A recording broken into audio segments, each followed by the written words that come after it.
Hey guys, welcome to Pardon the Disruption. I am your special guest host today, RJ Bates III, the man doing deals all across the country, way more deals than all four of our esteemed guests today. Normally the way this show works is the previous champ starts off by introducing himself, but I'm the host today and I'm the previous champ. So I guess we're just going to have to pick a random order. But the way the show works is we have 5 pre-selected questions. We know for a fact 3 of our guests know the questions. CJ has no clue what he's going to be talking about today. I will award the winner of each question. And then I think I'm going to pick a random 6th question. I think that's what I'm going to do today. So it should be a fun episode. We're going to start off by introducing what I claim is the greatest cash buyer in all of real estate investing, Mr. Eric Brewer. Appreciate you, RJ. Much better, actually, looking at your face than Potter's. I know I was going to try and be a little nicer, but it's not going to be to Potter today. Wow, he's gone out in Jacksonville in that sleazy Airbnbs. And by the way, for those of you that want to know how to do novations, if you ever wanted more proof that you should be doing novations, RJ and CJ partner on wholesale deals and split like $2,300 a piece on their transaction. They've done 2 of them now in the last, 2 months. Stop doing just wholesale. We average $25,000 a novation deal on other deals that most investors pass up. I'm out of Central PA, operate in about 7 different markets in 3 states. Excited to be here and glad to have Leon here today, classing up the cast a little bit, where I normally have to sort of hang out with these demons for an hour every day. Is there a buzzer on this guy? Scholarly dude like Leon here. No. All right, Eric's don't have a done. buzzer. All right. Interesting approach. Trash talking the judge. Leon, what you got today? What's up, everyone? Leon G. Barnes. Eric, appreciate you saying that. I think in order to class up this joint, all you have to do is wear a collar to the show, which, that seems to spice it up a little bit. We are excited for today. All of us, I think, we're excited because we know at least, even if we don't win, we're going to get across some great points that are going to help our audience, and we'll actually have someone that can make a decision. Some would even say I'm consistent as a tree with my decisiveness. Steve, what you got for us today?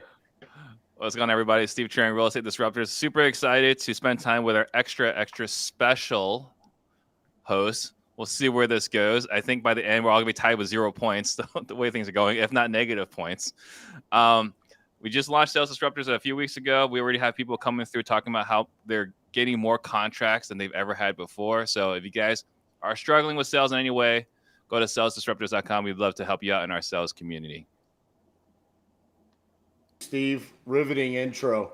You're welcome. Last and certainly least, if Eric's the greatest cash buyer, here is the 667th best cash buyer in the world.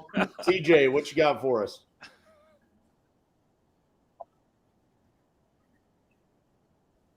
You as well.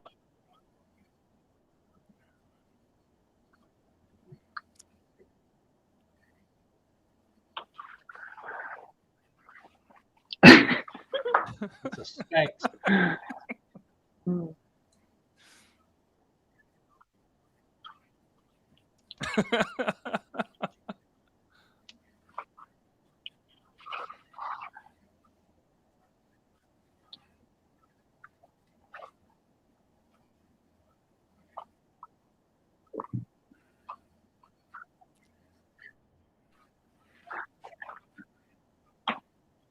This question is a hot topic nowadays in 2023. So, agent outreach or direct to seller marketing, which is more effective in 2023? Eric?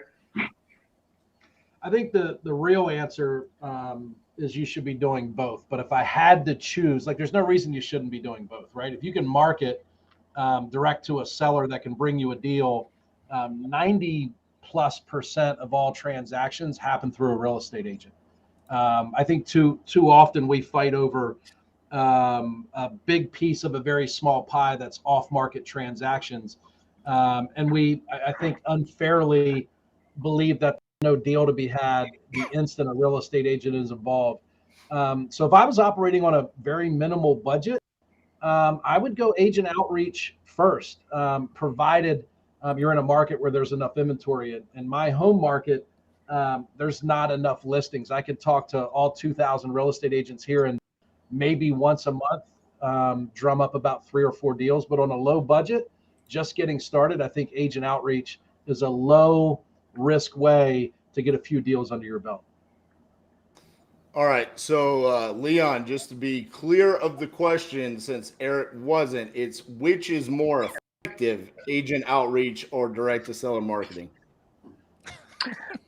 So apparently, to be clear, also we don't have buzzer this particular show. So I'm going to go as long as Eric just did. The more effective is direct-to-seller. Now, this is something that, especially prior to last year when the market shifted, direct to seller has always been the number one way to get sellers, right? But I will say this, to Eric's point, you should be doing both, especially if you're dominating direct to seller through advertising. You should be adding agent outreach. If you are looking to scale, you need to do both.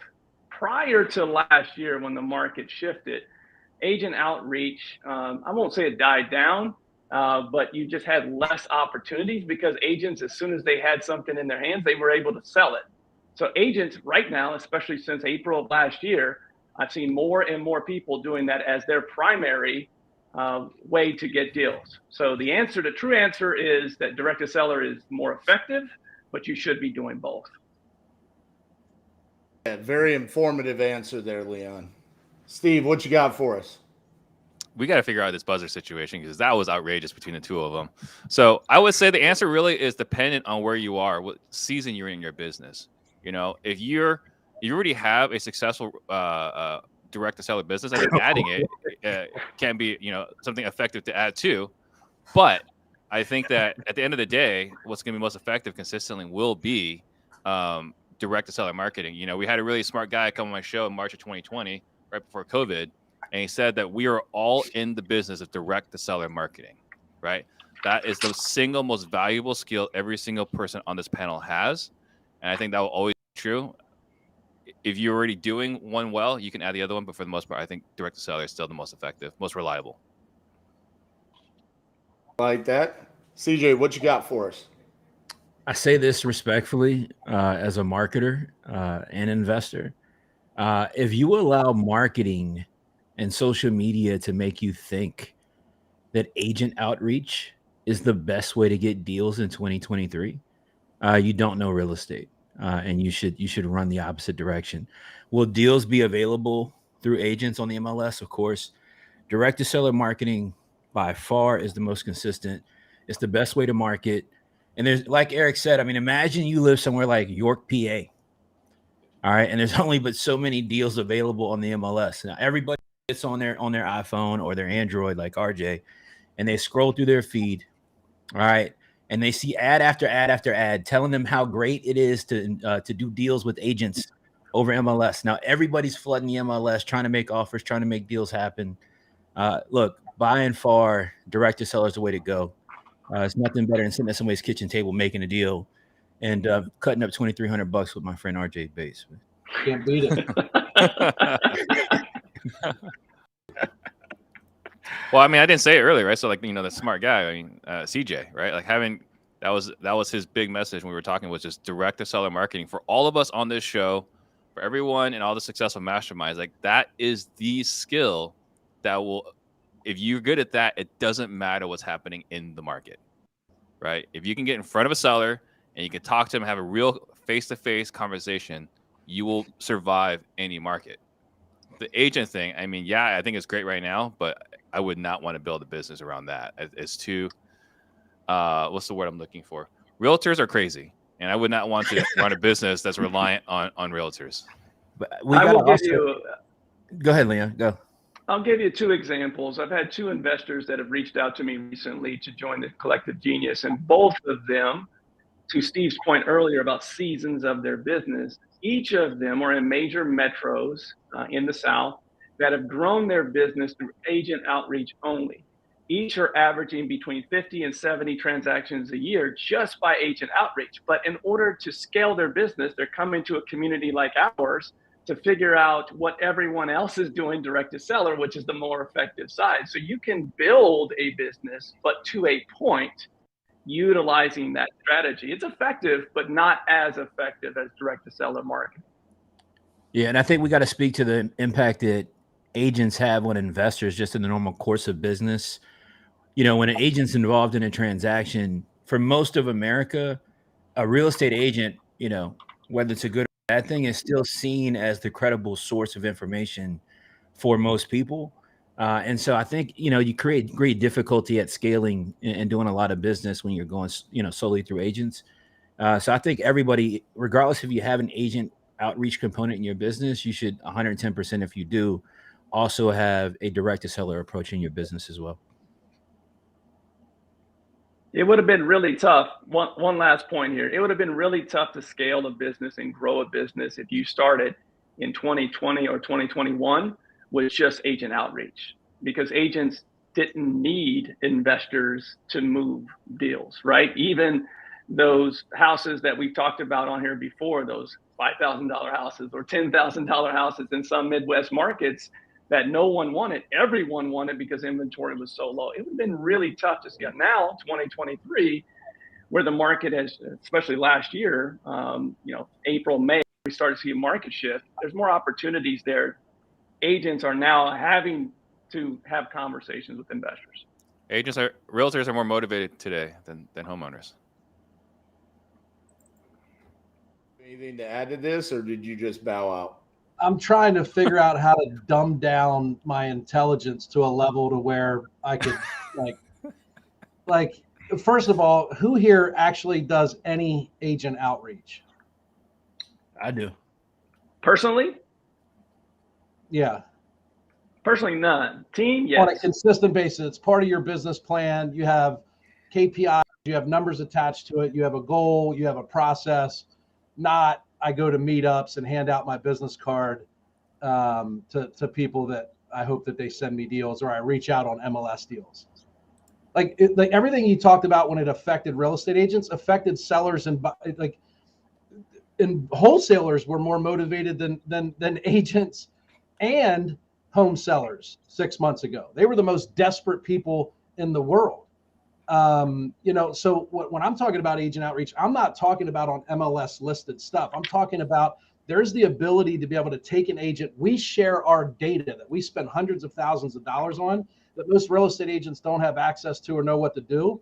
We coach and teach them how to do outbound marketing to sellers, because I think if you line up 100 sellers and they get a message from an investor about selling your house the easy way, quick and easy, all that stuff, and you line up 100 homeowners and they get the same message, to RJ's point, from a licensed, credible, sometimes earned, sometimes assumed credible real estate agent, 90% of those people will start their home selling process with an agent.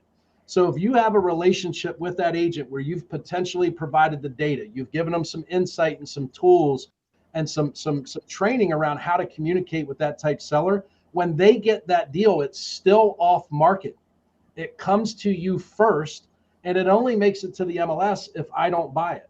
That, for me, is how we treat agent outreach, not calling or sending out shotgun offers on the MLS on stuff that's already listed.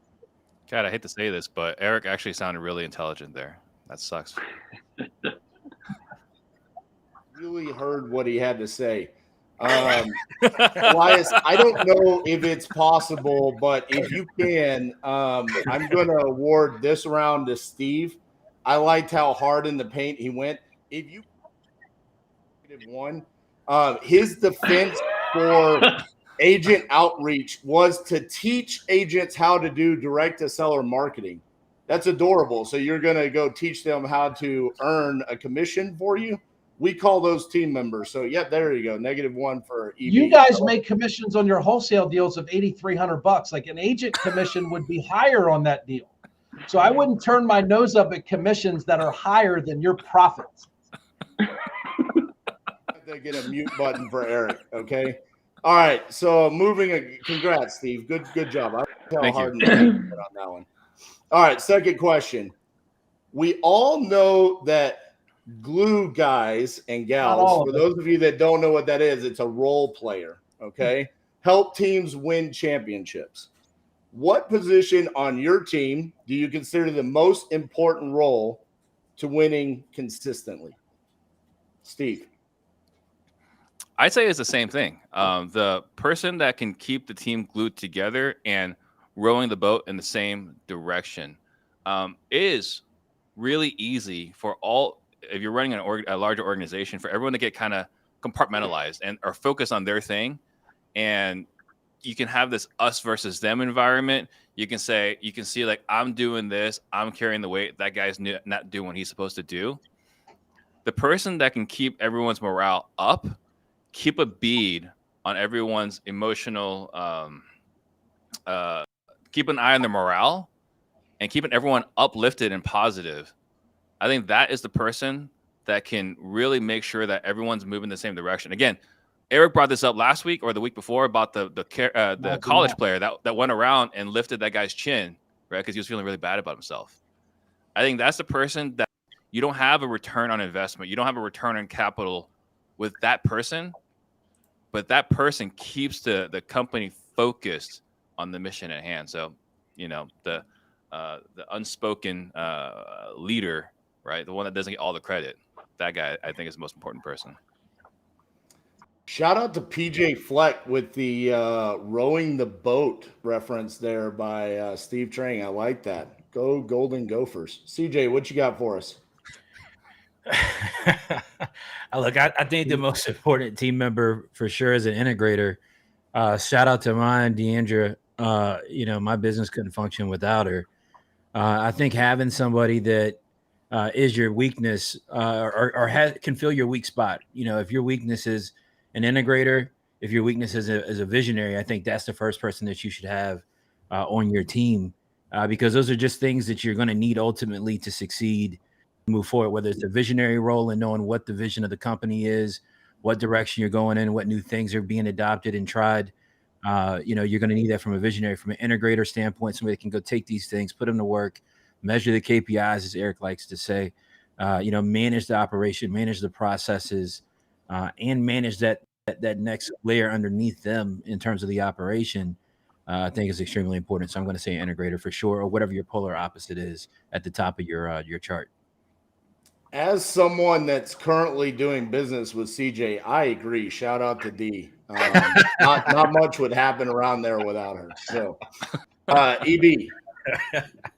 Yeah, to CJ's point, I think anybody that's sort of come up through real estate in our particular niche of wholesaling and investing is familiar with the integrator. But I would label this title to make it business agnostic to be the chief accountability officer. Right. So this is the person that when you look at the actual core of the question is how do you make sure we win every day?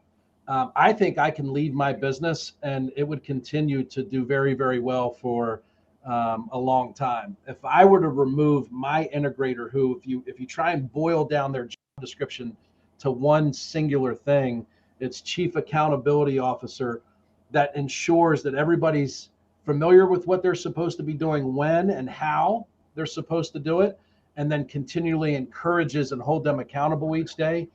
For me, that's the most important position on the team, is the person that is willing to make expectations known and then hold everybody accountable to those expectations. For those of you that don't know, Eric actually has a chief for every letter of the alphabet in his office. It's pretty impressive. I talked to his chief growth officer yesterday. Leon, what you got? So thank you, Eric and CJ, for actually answering the question with a position where Steve apparently has this mythical position Unicorn. that just goes around and raises people's chins up and didn't actually answer the question. This answer it depends upon where you are in your phase of business. Eric's phase of business, I mean, he's got a lot of glue guys and gals on his team because he's grown a massive organization, right? So it depends on the phase of business that you're in. I feel like the most important glue position when you're just starting out with a smaller team, maybe you're a solopreneur, is that first hire, and it's usually an admin person. That's the person that takes all the small task off your plate that allows you to do the bigger money task. So to me, when you're first starting out, it's the admin role. As you start to grow a team, to me, the most important position on a small team is the lead manager, both inbound and outbound. I think that person right there is your director of first impressions and holds your team together to allow you to get to where CJ gave you that integrator role. So I think it's the position that's most important from a glue standpoint of holding you together to get to that championship level. It changes at each different phase. And those are the three for me: admin, and then lead manager, and eventually integrator. So I apologize for not giving a title. So we call it coordination of action officer, right? That's we had the good fortune of having Larry Yatch come through and coach our organization. And so the title of that was coordination of action officer. Their chief responsibility was making sure that the communications were effective, making sure that everyone was talking to another and no one felt like they were on an island. So I apologize for not giving a title. You need a title. It's the coordination of action officer. So can we all have a second chance to answer the question correctly, or RJ, will his much better second response be eliminated the way that it should be? I was going to say before Steve started, there's a couple of you on this one that you need to really up your game before you get negative points on this. Yeah, one. You guys, for sure. Absolutely. Well, RJ, why don't you give out a couple of words here? You could give worst answer to Steve, longest to Leon. And did RJ go, or was his answer just that bad that no one remembers it? RJ or CJ? Yes, I'm sorry. I get you guys mixed up on. No, I gave we look alike. I gave the most quality answer. But I want to secondhand what Leon said also. My first hire way back when was an admin VA. And I'm shocked how many people go direct to hiring a cold calling VA as their first hire in their wholesale business when they're starting out, without reflecting on the fact that cold calling yourself is what got you there and got you revenue in the first place. I don't know why everybody is so keen on immediately replacing themselves, the person who generated the revenue for the business, with somebody that's a virtual assistant, when you could continue to do that for yourself by taking some of the admin tasks off the plate. So I do think Leon had a good share for sure. I think if you think about it, right, as your business grows, the admin support that you need just grows, right? It's like in the beginning of your business, that admin support may mean like some paperwork or pulling of lists or stuff like that. Then as you become, a person that employs 10 or 15 people, admin work starts to become different scopes as your business grows, right? And once you have 100 employees, your integrator is actually doing a lot of your admin work that just now is a higher stakes level of admin work. So I think it's a good point that depending on where you are, you need to continually level up your play, but then the level of support that you get needs to grow as well. You see that, CJ, to your point, 2 good answers, not just one after like hearing everybody else. Just let Steve go last, because it's clear that he just tries to blend everybody else's answer into his own. It was the same answer. Leon wanted a title, so I gave him a title. Bad, it was a horrible answer. I saw. You might not like the answer, but I'm giving a title to that horrible answer. We didn't like your gibberish. It wasn't an actual. Don't call it an answer. It was not an answer. Decisive. We're gonna have to throw another negative out there. The negative is gonna go to Leon because he talked trash to his time eclipse. He finally threw out your most important glue role is your first hire. That's not an answer. And then he said something else, but I fell asleep. CJ dominated that one. Great job, CJ. My God. All right. This is officially the longest question in Pardon the Disruption history. So let me just try to read all of this, okay? With Messi joining Inter Miami on a profit-sharing deal with Adidas and the MLS's season pass revenue via Apple, and passing down $1 billion deal from Saudi Arabia, what are your criteria for joining a new partnership? CJ. Yeah, I'm not the biggest fan of football. All right, I like American football. But I think soccer is electrifying. I think the audience is incredibly large. It's like Formula One. So here's my thought. I think you asked for equity. I think he made the right play. I see all these memes floating around the internet in the last 48 hours about how Messi has turned down from the Saudis $1.6 billion. He's crazy. I think soccer is an emerging sport in America still. I think MLS soccer is an emerging sport. I saw some other, flyer or meme where David Beckham bought this team for like $25 million or something like that whenever he did. And it's now worth $600 million. So I think this is what you would call an emerging market. I think Messi's made an incredible amount of money in his career. And I think that he's taken a chance and taken a shot at getting equity. And I think the lesson in this is always, if somebody's willing to pay you over 3 years, $1.6 billion, I think you should drastically consider what your equity would then be worth in that opportunity. And I think he's showing that. We hear about guys like, was it Bobby Panilla from, I think his name is from the Mets. We hear about people like Allen Iverson, who's got a Reebok equity contract that's going to pay him $32 million at the age of 50 something. I think if you have an opportunity to get equity, especially in an emerging opportunity, imagine if you got equity in UFC in the first 3 years that it was created as a fighter. And then UFC went on for another 10, 15 years, became the organization that it is. Eric's hitting his watch because it's time to make money. To make money, you get equity. That's how this thing works. Quarter after 3, bro. Bobby Bonilla, but yeah. You know what I'm talking about. He's not a hockey player. You know what I'm talking about. Eric, what you got? Yeah, I think I'm going to figure out a way to make this about a more interesting sport. The movie Air just came out not too long ago. And if you watch that movie, it talks about Nike and Michael Jordan were the first to ever make the sneaker about the athlete, not the athlete joining an existing brand and an identity. And he was actually the first to get revenue share, right? If you look at the goals that he had, they were laughable. I think he had to, in order to hit bonuses, had to hit like 100 million in sales, and he did 10 times that amount. And I think we're starting to see this now where, like, let's face it, all of these leagues are player focused, right? If it's not for guys like Messi and Jordan and LeBron, and pains me to say that, but like there is no league, right? So like, I think to CJ's point, if they're willing to pay you 1.6, what's in it for them? So I think we're starting to see this partnership in sports that has been much like other businesses, where the player that brings the actual excitement to the league gets the share in the upside, not just a salary or a big check, and they lose sight of the bigger picture. And that's what I look for in my partnerships. What's the bigger picture? Do our values align? And what's the long-term goals? Wow. Okay, guys. I don't know if y'all are aware of this. It's 50 seconds is what you get. Okay. And the question is about soccer, not the NBA.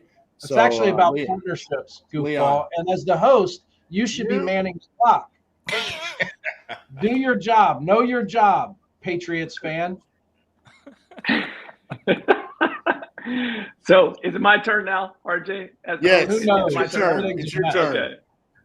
All right, I'm going to focus on the second part of that that long question, which is, what is the criteria of joining a new partnership? And first and foremost, it's need. Do I need that individual to move the business to another level, right? Do I have a need for that partnership? The second is, to Eric's point, is, are we equally aligned on goals? Because obviously, if there's a need and we're not aligned on goals, there's no way that I would enter that partnership. And the last part of that is simple and easy, is trust, right?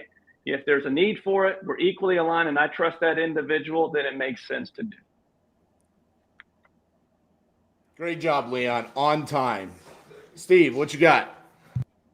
So I actually have a list of questions I already asked myself anytime we have a new opportunity or partnership presents itself, right? So the first one is, will this get me closer to what I actually want? We call this our solvable problem. Will this be easy, lucrative, and fun, right? Is this going to be worthwhile? Is this going to give me asymmetric upside? Like, can I win big and minimize my losses if this doesn't go well? Is this in line with my core values? And is this going to be with people that I like, right? I think these are all things that have to happen in order for me to consider a partnership. So I'm pretty clear on this, but I would also like to talk about later on, after our times are all done, going over perspective on Messi's decision. Steve's one of those guys that, like, when he doesn't have a good answer, he just uses big words to, like, people. You literally watched me present on this on stage. What? You've literally seen me present these exact questions on stage. With my I only have help, one regret on any partnership, and it's with Eric. I probably had oversight on those presentations, which obviously has a big impact on the quality. So let's get together and huddle up about 15 minutes before next week's show so I can sort of do a dry run with your answers and level up a little bit. Thank you. I appreciate that. Yeah. If you're Messi, you take the equity. I don't know what's his career earnings, RJ. You're the statistician today. What's a lot? This guy's made an insane amount of money. I mean, what does he want to stay over there just to continue to compete in the argument of who's better, him or Ronaldo? No, you go get paid and you set up lifetime generational wealth. And you only can do that most times by equity. Not that he didn't have it already, but if he wanted to take it to another level, which it seems that he does, coming and doing this deal with this Miami team and getting involved and getting a piece of the equity. I mean, the terms of the deal haven't even come out. Go ahead. But there's no equity in the franchise that he's receiving. That was made very clear. It's equity in the visibility of the sport, right? So if he can increase visibility of the franchise, right? Maybe he doesn't have equitable interest in the franchise, but if he can take MLS soccer and take it another hair up, right? Like so a centimeter up past hockey, right? America, and make this a mainstay topic in sport, and we start using it like we're using it right now as a topic on Pardon. Apple and whatever the other company is, these rights that they have to this league that are going to produce big dollars. We hear all the time about the broadcasting contracts between NFL teams. We hear about the broadcast contracts with NBA teams. It's insane how lucrative this will probably be. That's how much I don't know. Come over here. It'll be lucrative for sure, but I mean, you're passing up on $1.6 billion. How much upside are you chasing to pass? Once it hits 1.7, it was a good deal. Once it's 1.7, but you're gambling here. You're putting this obviously. You're betting. This wasn't about money though. This wasn't about money. During the World Cup, they talked money. about how he was potentially coming to MLS because he already has a house in Miami. This was about him making a family move. Obviously, if it was about money, he would have taken the 1.6. Pretty simple. Steve, don't let Leon box you out like that. You got to have a little. He just boxed you out, bro. You were midpoint, maybe. He just bullied you right out of the way. Well, it's obviously not about money, because if it was about money, right? If we're talking about, you're literally, the math is you're betting $1.6 billion, because that's what you're taking off the table. Like you're putting on the blackjack table or whatever, $1.6 billion. Guaranteed? I believe so. I mean, we don't have all details. Fully guaranteed. I think you guys kind of sound like the guys in CG. Leon, you remember when you guys in CG did that presentation about going and buying up local wholesalers and having them come work for you? Because they don't care about equity. They just want a nice, pretty little contract, and they want a business card that they can take out to the bar that says creative arts director for Collective Genius. Right. And they feel so special. That's what I'm hearing in this conversation. Why are we having a conversation about passing up equity in an emerging business? What are we talking about right now? He's not giving up equity, right? He's giving up revenue share. Or it's revenue share. It's rev share. Money. Rev share. Right. Fine. Same thing. Right. Not the same thing, but you guys understand what I'm saying. Yeah, but now you're betting on yourself, right? This is kind of like when Kanye went crazy and got all his contracts canceled, right? It's like, I'm betting on myself. The question is, what is a reasonable bet? You're betting $1.6 billion for rev share here. I think at some point, if it's about the money, I hear you're betting $1.6 billion on yourself. A bad bet is Tiger not joining Live Golf, and 12 months later, And 12 months later, he played himself out of $800 million out of loyalty Yes. to. We're not there yet, CJ. All right. I haven't read the questions. I didn't even know this was a question. Go. That's I a know, but negative you never point, know what the honestly, questions RJ. Does that qualify as a negative point for skipping ahead? When did Eric become this tattletale? Man, is this like preschool with Eric over here? Teacher. Okay. We've heard you on this point. Okay. What I heard Steve say is this is an interesting topic. I'd love to have a conversation. Everyone knows where I stand on this. I teach from stage. That was so bad it's worth -2 points. Move him down in the negatives. Okay. Leon, you get the point. All right. Good job. Nice. Way to It's stand like golf on that one. All right. Before we move on to our fourth question, today's episode of Pardon the Disruption is sponsored by the new sponsors. Okay. 1, Titanium Investments, greatest wholesale company ever. 2, the Titanium Vault, the greatest real estate investing podcast of all time. Okay. Way above Real Estate Disruptors.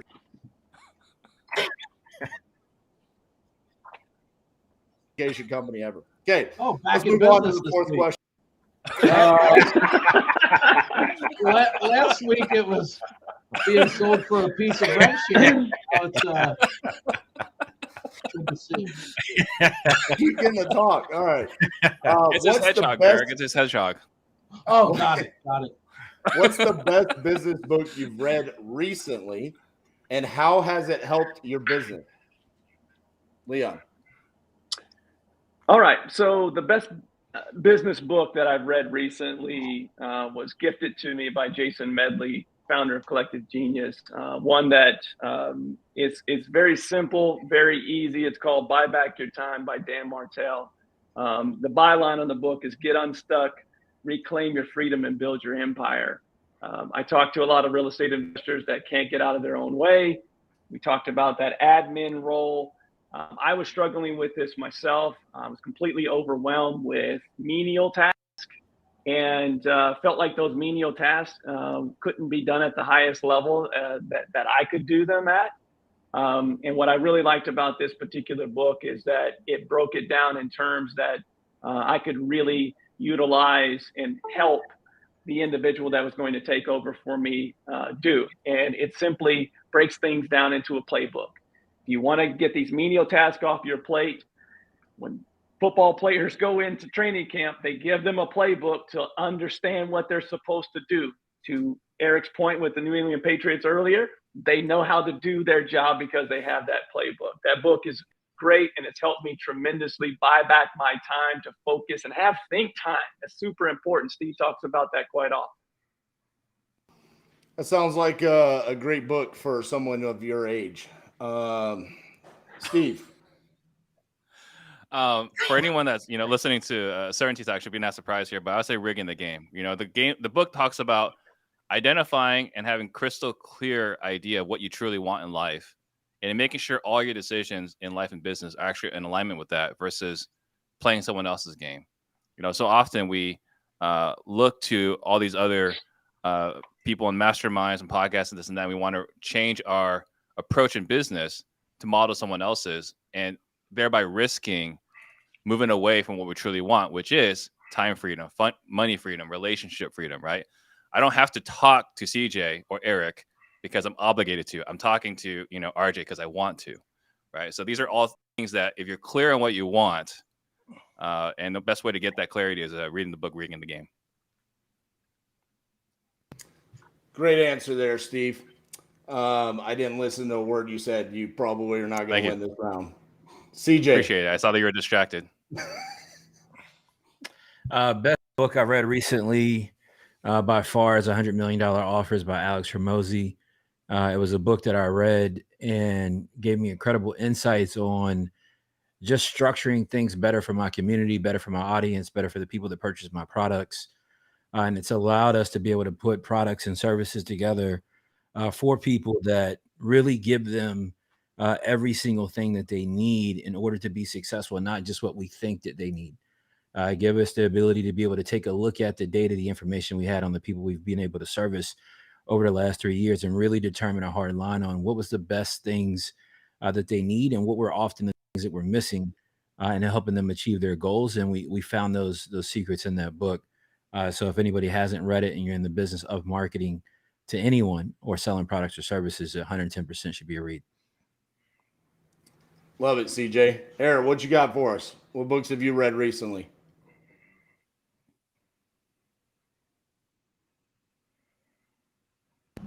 I wouldn't necessarily call it a business book, but it's had a huge impact on our business. I'm just about finished it right now. It's Kobe Bryant, The Mamba Mentality.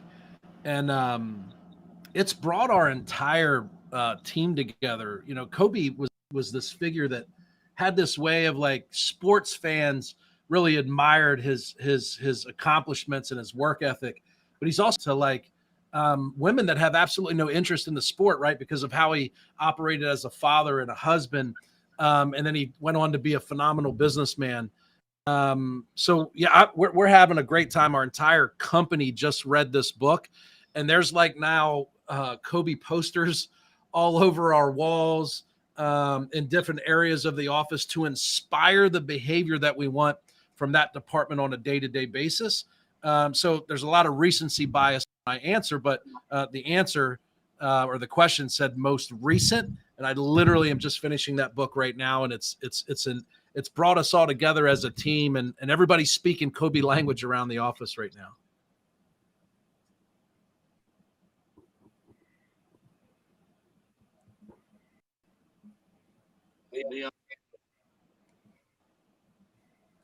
The follow-up would be, what other books are in your queue that you are preparing to read?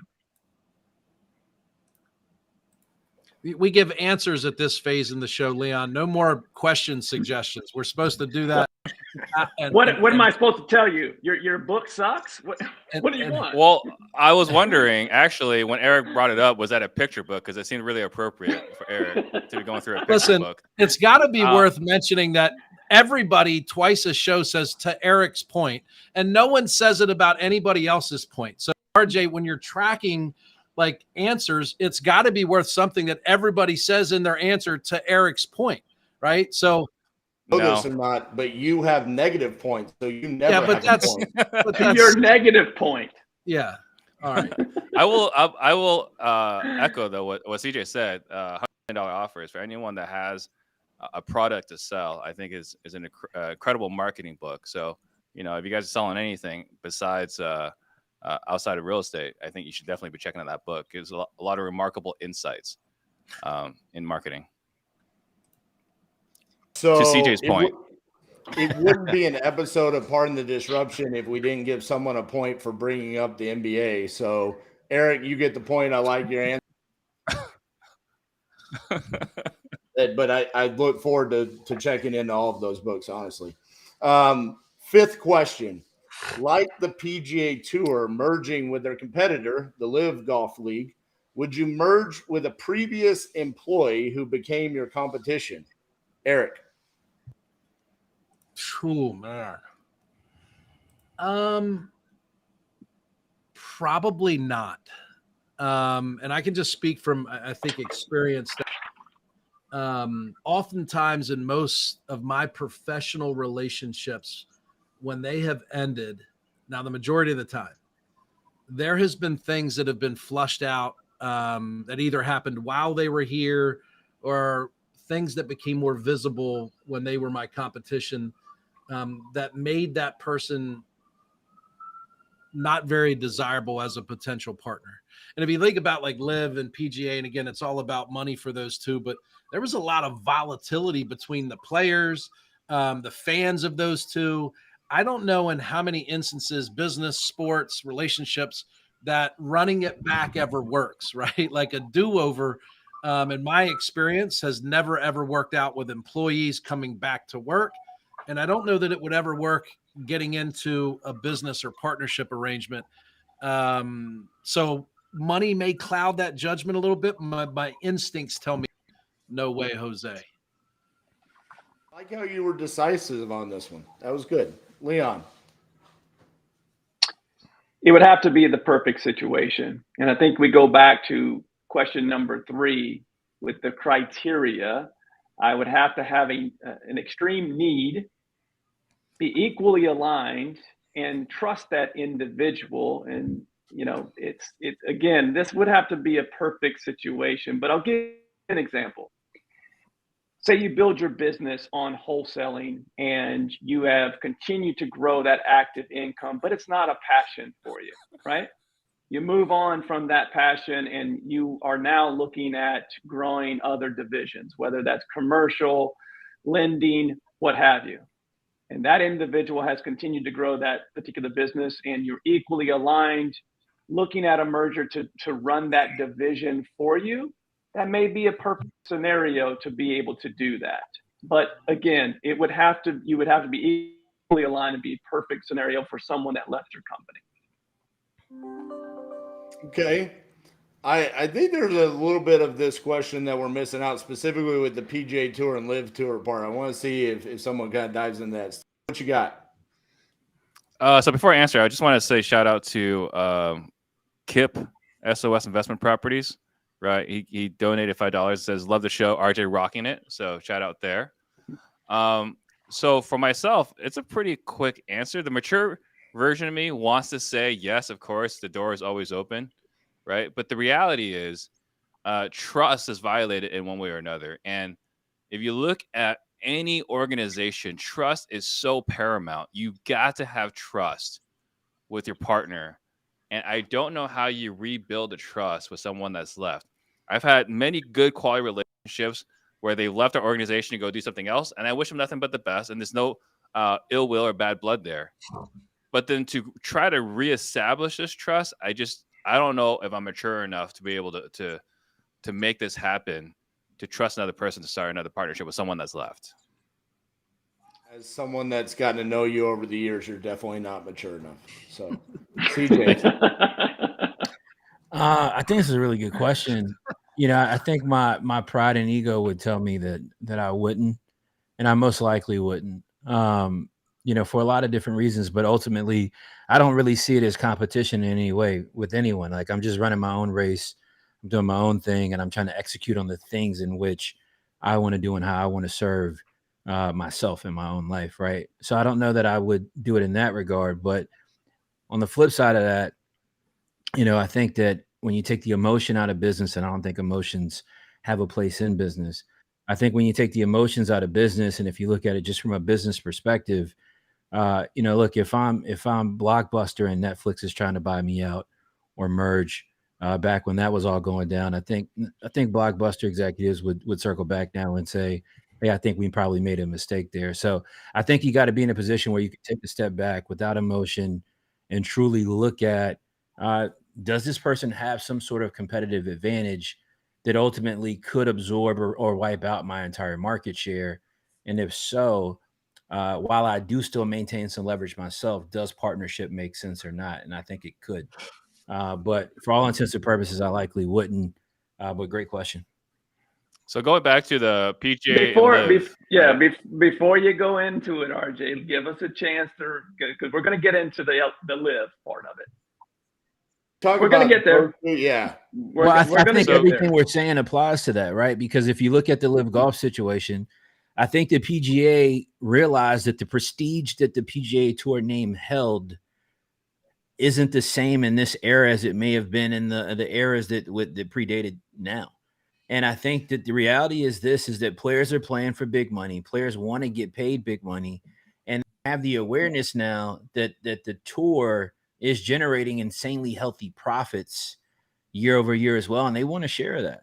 And so I think live, again, like I was just saying, that's what I meant about leverage. I think live took a lot of that leverage. And I think the PGA Tour, unfortunately, had to make a decision based on that and say to themselves, well, okay, look, I don't know if we're going to be able to beat that backing that they've got. They've got Saudi backing. I don't know if we can beat that. And so if you can't beat them, join them. Do we want the PGA Tour as a brand, as a household American name to get just completely wiped out? Or do we want to figure out how we can take some of this backing? Because this is what this is really about, is getting access to the funding, right? Can we take that funding and use it to build this brand and maintain that versus getting wiped out? So I don't think it was about taking. I don't think it was about taking. I think this had everything to do with the question is, would you merge?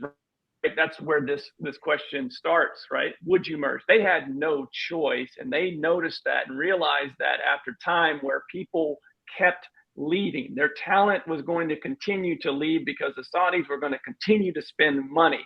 So our question to us was, would you merge? The PGA Tour realized that they did not have a choice. At some point, they were going to just continue to steal their stars because of the way the PGA for hundreds of years hasn't run the business like the NFL or like the NBA. So as far as the perspective with PGA and Live, right, and what I was talking about as far as trust, you've got parties from different entities just throwing pot shots at each other. There's no way that we could build trust and cross that bridge later on. So for that scenario, I would say no, absolutely not. We wouldn't merge. The business aspects, I don't fully understand the image there or the relationship, but the trust between the two has been grossly violated, and I wouldn't merge under those circumstances. In this particular case, it's an independent contractor league, right? The NBA doesn't have a bunch of independent contractors; they have a union, right? So this made it really, the setup made it really difficult for them to continue to push Live off, and therefore the reason they had to make this merger. I think businesses of a certain size, just to end it, I think business of a certain size at some point, they grow and scale based on merger and acquisitions. And so from a business standpoint, I think the PGA Tour just had to look at it and say, hey, we can't afford to pay these guys this type of money. This is the type of money they now want to be able to make. Before this tour gets too big, because it's already starting to get a little big, before we let this Live tour get too big, we need to kind of go merge with them. We need to get involved in that and take that over and kind of shut that down before it gets too large. I felt like there was a lot of really good answers on the actual partnership. Would you merge? I like how we tied it back in. I felt like Leon was the most informed man on the panel, like he always is. So, Leon, you're going to get the point here. Guys, for our sixth question, we have a round of really fun questions. Can we do like a lightning round where we have multiple questions? Are y'all cool with that? We're early. Are we cool with that? Yeah. All right. Very good. Yeah. If I can get out of the -1, any shot I can to get into the zeros, we appreciate it. Round questions. So make these fast, okay? Don't be long-winded. Looking at you, Eric. Don't be All Leon. Right. Got it. Question number 1. We're going to start with you, Leon. If you can make one of your body parts detachable without any negative repercussions, what body part would it be and why? Left arm, because I can still walk and I can still use my right.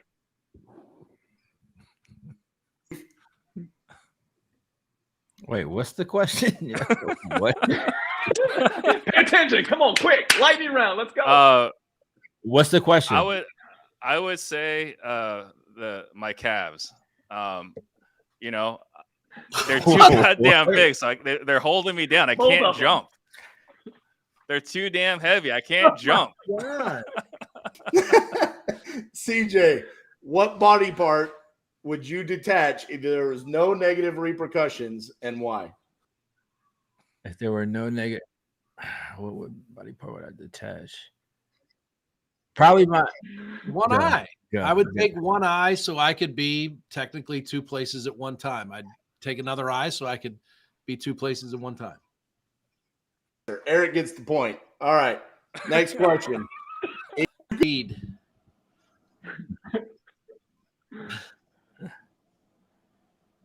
Farmland, food you can eat.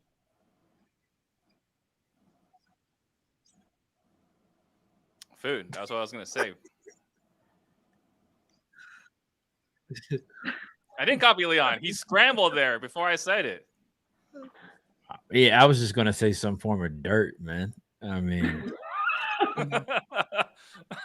out the mud by being around Steve Trang for 3 to 4 days at a time, and it leads to a nasty infection, and the dogs keep bothering with it, and it's just gross.